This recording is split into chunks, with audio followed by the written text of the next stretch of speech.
Okay, look, don't be surprised that I'm mentioning Dr. Manhattan, alright? Yes, I know this guy soloed the entire Justice League, took Captain Atom's strongest attack, and still walked it off like it was nothing.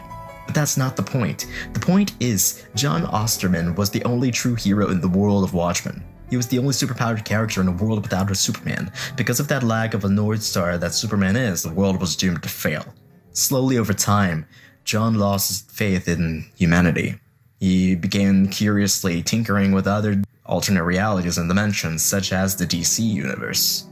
As no matter how many times he helped to fix their mistakes, they would always go back to their old ways, reverting to a state of war, violence, resentment, and animosity. But anyways, let's take a step back and get to briefly understand why no one understands Dr. Manhattan. What makes this guy not only max out Batman, but what makes him just as relatable as anyone else, despite not even being a human anymore.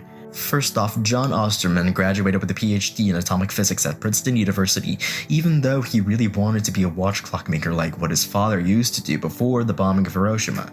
Since that changed his father's views on what good use of time should be, no pun intended. I mean, this man really wanted to impress his girl, but ended up getting caught in a freakish scientific incident that forever changed, well, literally everything about him in the DC universe as a result of this reformation. He is a being who can view the past, the present, and the future of time in a non-linear way, all at the same time, since he has lost his intrinsic field. But he's more of a silent observer and not someone who wants to try to change JFK's assassination, because, well, that wouldn't be smart. But also, I will say that just because he can do all of these things doesn't make him flawless in any way. He is powerful and he is unique, but he isn't perfect.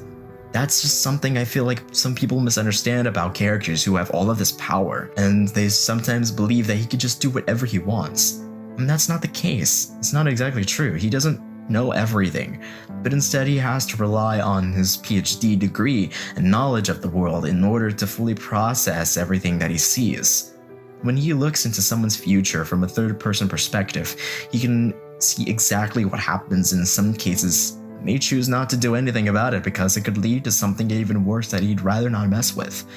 Basically an internal dilemma, so he just lets it happen by default, which is a thing in sociology that people do when they don't fully understand what the outcome will be or simply just don't want to be a part of it. I mean, we've seen this in Doomsday Clock when he couldn't see past Superman punching him because he believed either Superman would kill him or that he would destroy everything else, maybe even himself. And that's the exact flaw of Dr. Manhattan. He allows things to happen by default because he's able to see things from a silent third-person perspective.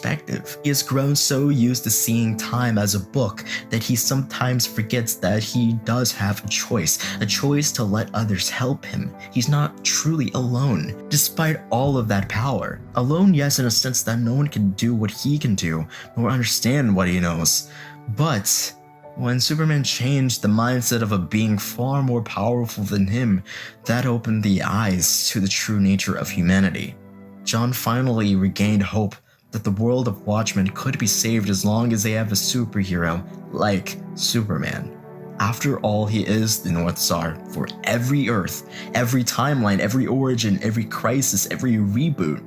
The multiverse literally revolves around Superman, and Dr. Manhattan had finally learned just how flawed his own way of thinking was. He had to give all that he had to ensure that the world would live on without him, and that's what he did. He became a real hero by sacrificing his overpowered self to save a world he had lost hope in. So yes, it doesn't matter if he can beat anyone, or even if he's a blue, naked, glowing man. He is so much more than that. He is more than what meets the eye, and that's exactly why I rank him as being my top 5 favorite DC characters of all time.